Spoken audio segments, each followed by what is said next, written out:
guys, what's up? Welcome back here to today's edition of Advanced Bass Fishing, and appreciate you guys swinging by the channel to spend some of your day with me here. Guys, today we're going to be talking about the things that you need to pay attention to in bass fishing. There's probably about, I don't know, a half a dozen things that you really need to be aware of anytime you're on the water. And by being aware of these things, it's really going to give you a good indication and a good clue on the best areas to fish and the best techniques. So we're going to go over in today's video some things that you really need to pay attention to. A couple things you don't need to pay attention to real quick that a lot of people think you do is the moon phase and the barometric pressure. You hear people talking a lot of times about, those two things affecting bass. I have found that not to be true whatsoever. So before we get into the things you really need to pay attention to, you don't really have to pay much attention to those two things here. Also, guys, for get started, quick reminder, you may have heard me talking about it, but we do have my Fish the Moment winter lake map breakdowns for sale right now. These are maps that I've built for fishthemoment.com of lakes all across the country. They're a great resource to get some good fishing places on your favorite lake or a lake you've never seen before. So I'll put that link in the description if you guys would like to use that. And then once again, a reminder that Cackle Warehouse has got 2 more weeks left on their Black Friday sale. Right now they got like 25% off on a bunch of stuff on the website. So I'll have my Tackle Warehouse link in the description of this video. If you guys would like to use that link, it really helps the channel out. So thank you very much for that from me and my family.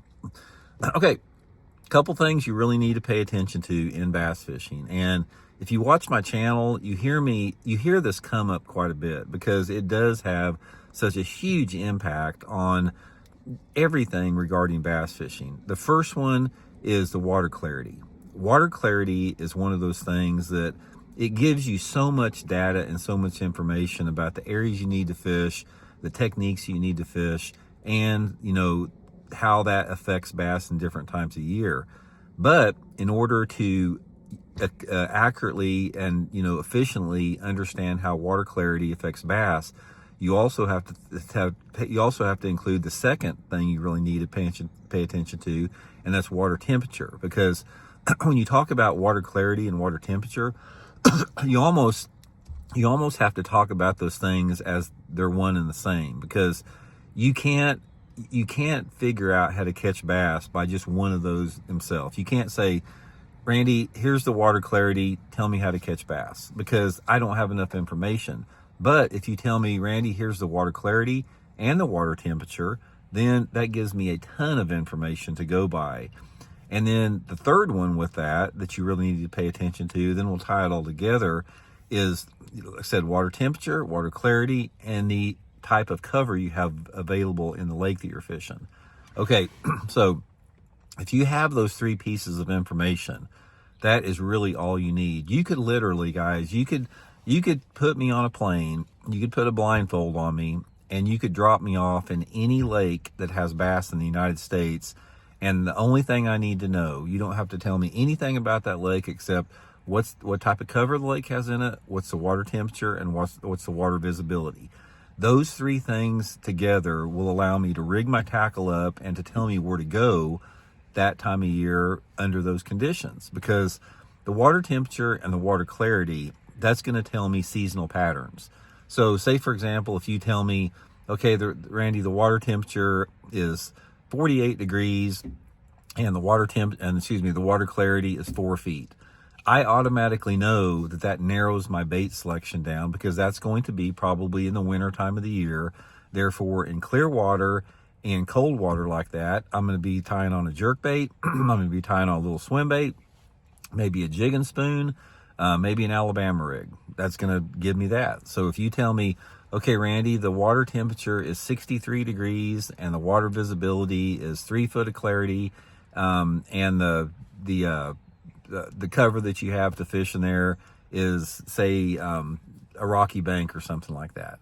Then the next thing I have to know, is that in the springtime of the year when the water temperature is 65 degrees, or is that in the fall time of the year where it's 65 degrees? If it's in the springtime of the year and it's 65 degrees under those conditions, I know the fish are going to be spawning. So I'll throw like a wacky rig, a shaky head, a tube, a soft plastic stick bait, something like that.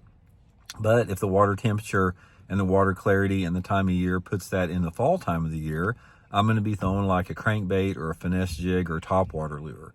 So that's another indication with that. And then on just another example, if you tell me, okay, Randy, the water temperature is 85 degrees and the water visibility is 12 inches. And then the cover that you have is rock or wood. In a situation like that, I know that like a square bill crankbait is going to work good, or maybe pitching and flipping a jig or a tube or a Texas rig.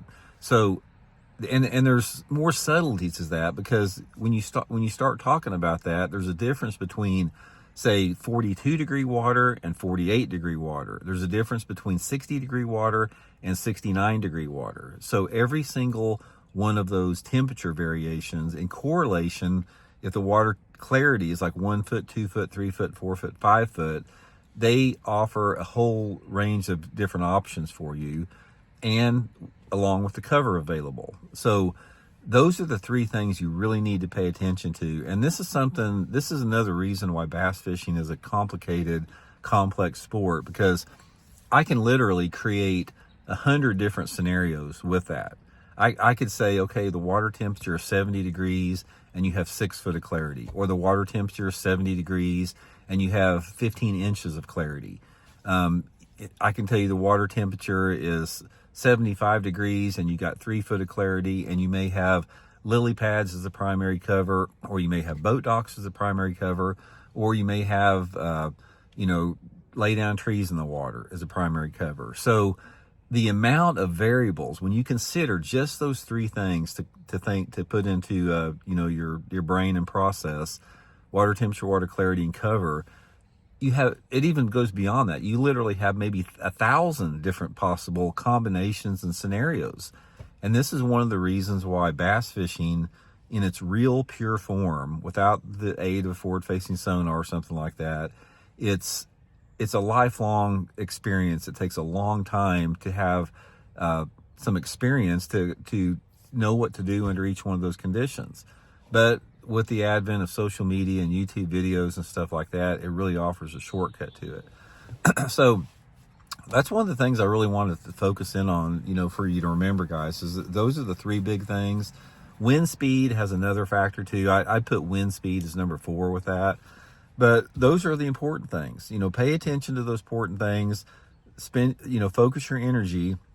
Spend your time, trying to analyze and study and educate yourself on how that affects bass. And ultimately, once you get a familiarity with that, and you figure out how to incorporate all that stuff into your fishing, you're gonna have a lot more consistent success in catching bass. So anyway, guys, hope it helps out. Thanks for tuning in. We'll talk later.